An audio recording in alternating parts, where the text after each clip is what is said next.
안녕하세요. 부산에서 김경렬입니다. 8월 7일, 그러니까 오늘 전국 대학병원 전공의 선생님들이 파업을 했습니다.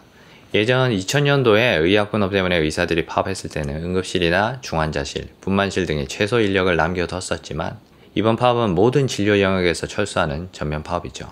그런데 사실 진료 공백은 크지 않을 것 같아요. 일단 단 하루만 철수하는 상징적인 파업이고, 요즘 대학병원에는 전임의 선생님들도 많고 또 교수님들도 하루 정도는 전공의 선생님들의 일을 커버해 줄 수 있기 때문에 환자 피해는 거의 없을 것 같아요. 다만 파업이 장기화되면 문제가 심각해지겠죠. 전공의 선생님들이 파업을 하는 이유는 최근 정부에서 진행하고 있는 공공의대 설립과 의사 4,000명 증원 때문인데, 오늘은 거기에 대해서 저의 아주 개인적인 생각을 말씀드려 보겠습니다. 우선 공공의대 설립과 의사 4,000명을 증원하자는 정책이 나온 이유는 다들 알고 계시다시피 흉부외과, 산부인과, 중증외상외과처럼 필수적이면서도 생명과 직결되는, 그러니까 바이탈을 다루는 과를 지원하는 젊은 의사 선생님들이 별로 없기 때문이죠. 그래서 공공의대를 설립하고 그곳에 입학하는 학생들에게 학비를 지원해주고, 졸업 후엔 정부에서 정해주는 몇 가지 필수 의료 분야를 전공하면서 의료 취약지에서 10년간 강제로 복무하는 정책을 만든 건데, 저는 이 정책이 실패하고 그나마 돌아가고 있는 우리나라의 의료 시스템도 망가뜨릴 거라고 생각합니다. 어렵게 생각하실 거 없이 군대 병원을 떠올려 보세요. 보통 군인들은 큰 수술을 받아야 될 때 군병원보다는 민간병원을 선호하죠. 왜 그럴까요? 군병원엔 의료의 질이 떨어지니까. 제가 군병원에 계신 의사 선생님들을 비하하는 건 절대 아니고요. 군병원에 계신 선생님들은 대부분 대학병원에서 혹독한 트레이닝을 받은 후에 전문의를 따신 분들이고, 전문의가 된 뒤에도 대학병원에서 1, 2년 근무하다가 군병원에 복무하시는 분들도 있어요. 그러니까 대학병원과 군병원 사이의 의료진의 차이는 사실 크지 않단 말이죠. 군병원에서 일하고 있는 의사가 얼마 전까지 대학병원에서 일하고 있던 바로 그 의사니까. 그런데 왜 이렇게 의료의 질에서 차이가 날까? 강제로 복무를 하고 있기 때문이죠.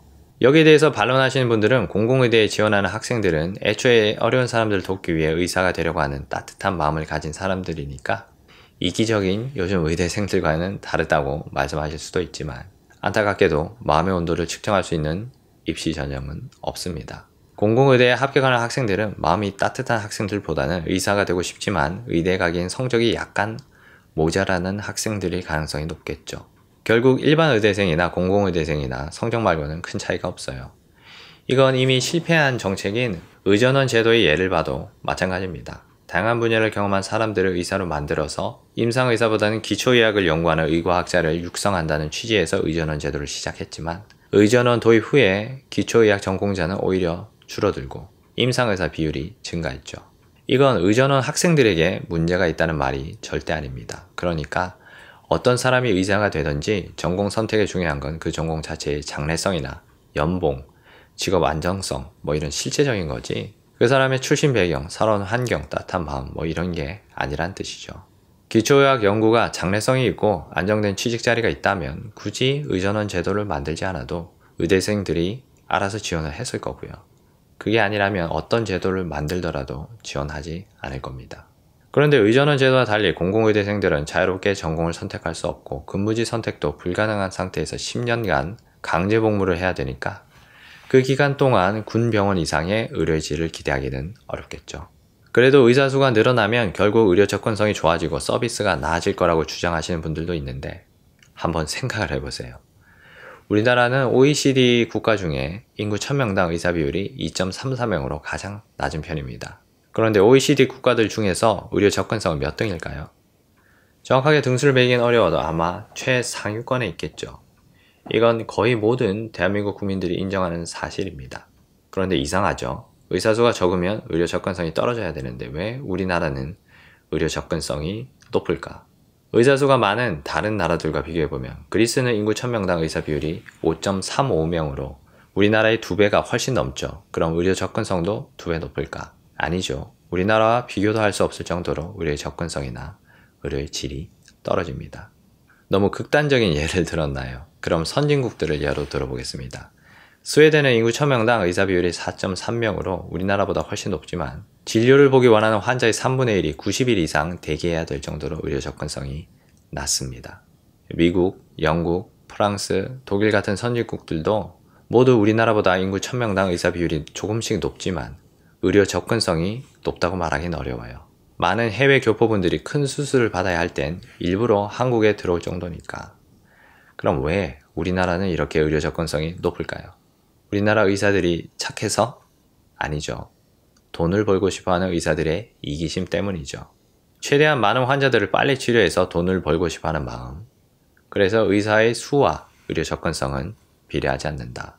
그것보다는 의사의 이기심을 자극할 수 있는 시스템이 훨씬 더 중요하다고 저는 생각합니다. 공공의대 출신 의사들에게 10년간의 강제 복무 기간 동안 이런 이기심을 기대하긴 어렵겠죠. 그리고 10년 동안 의료 취약지에서 강제로 묶여 있었는데 그 기간이 끝난 뒤에도 같은 지역에서 같은 일을 하기 위해 남아있을 사람은 아마 거의 없을 겁니다. 그런데 이것도 생각해보면 좀 섬뜩한 것 같아요.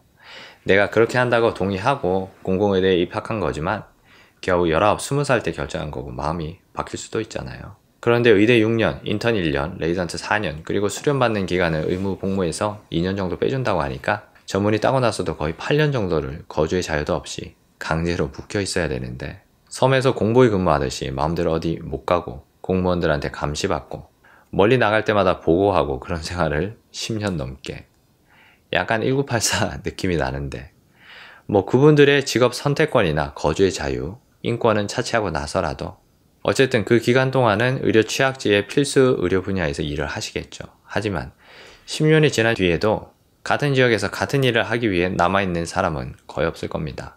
그걸 강요해서도 안 되고요. 그런데 한 가지 심각한 문제가 있어요. 공공의대가 아닌 일반 의대생들은 공공의대생들에게 강제로 할당되는 과들을 지원할까요? 아니죠. 예전보다 더 안 가겠죠. 그 과를 전공하면 필드에 나왔을 때 매년 수백 명씩 쏟아지는 공공의대 출신들과 경쟁해야 되는데 과연 그 과를 선택할 수 있는 일반 의대 출신 의사가 있을까? 의사들이 흉부외과나 소아외과를 전공하지 않는 건 돈 때문만은 아니에요. 물론 저를 포함한 대부분의 사람들이 돈을 많이 벌고 싶어 하지만 돈을 적당히 벌면서 보람 있는 일, 명예로운 일을 하고 싶어하는 사람들도 어느 직업군에나 일정 비율이 있거든요. 의사도 예외는 아니고 제 체감상 의사들 중엔 그런 분들의 비율이 다른 직업군보다 훨씬 높은 편인데 왜 흉부외과, 소아외과를 전공하려는 의사는 없을까? 왜 그럴까요? 취업할 수 있는 자리가 없기 때문입니다. 이상하죠? 흉부외과 의사가 모자란데 왜 흉부외과 의사가 취업할 자리가 없을까? 정답은 간단해요. 돈이 안 되기 때문입니다.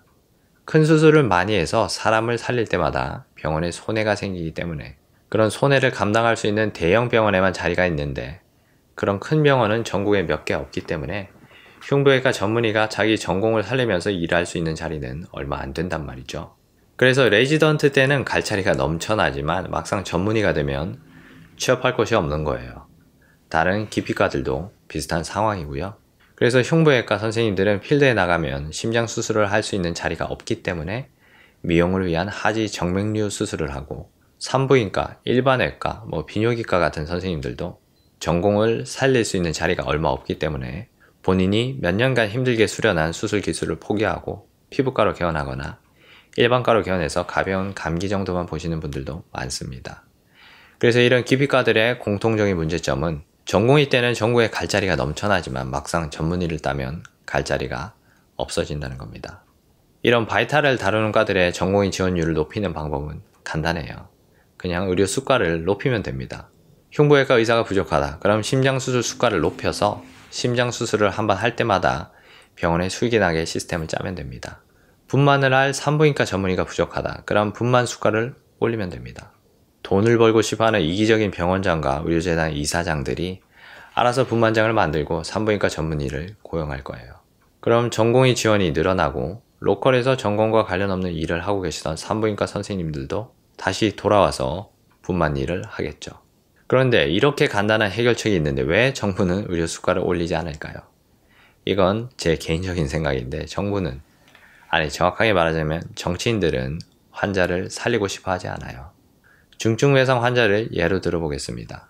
이국종 교수님 같은 중증외상 전문의들이 365일 24시간 병원을 떠나지 못하는 근본적인 이유는 수가가 낮기 때문이죠. 만약에 중증외상 수술 수가가 충분히 높아서 지금보다 2배의 인력을 고용할 수 있다면 1년 중 반은 집에 가실 수 있겠죠. 3배의 인력을 고용할 정도로 수가가 높다면 거의 정상적인 생활을 하시면서 좋은 컨디션으로 더 많은 환자를 살릴 수 있겠죠.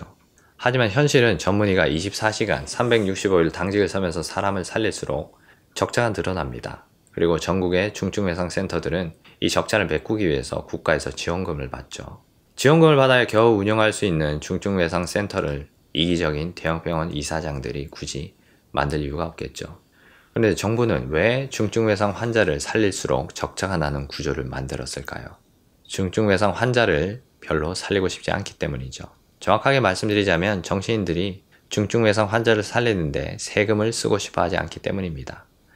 거기에 대해서는 예전에 제가 올린 이 영상을 참고해 보시면 좋을 것 같은데, 중증외상 환자를 한 명 살리는 데는 많은 돈이 들어가지만 그런 돈을 써도 정치인들이 얻을 수 있는 이득이 거의 없기 때문에 사람을 살릴수록 적자가 나게 수가를 정해놨어요.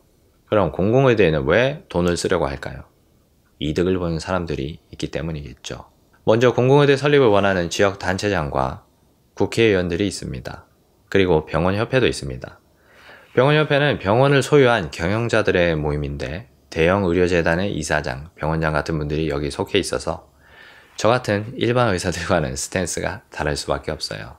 일단 의사 수가 늘어나면 의사를 고용하는 비용이 저렴해질 가능성이 높으니까 의사를 고용해서 수익을 내야 되는 그분들은 찬성하는 거죠.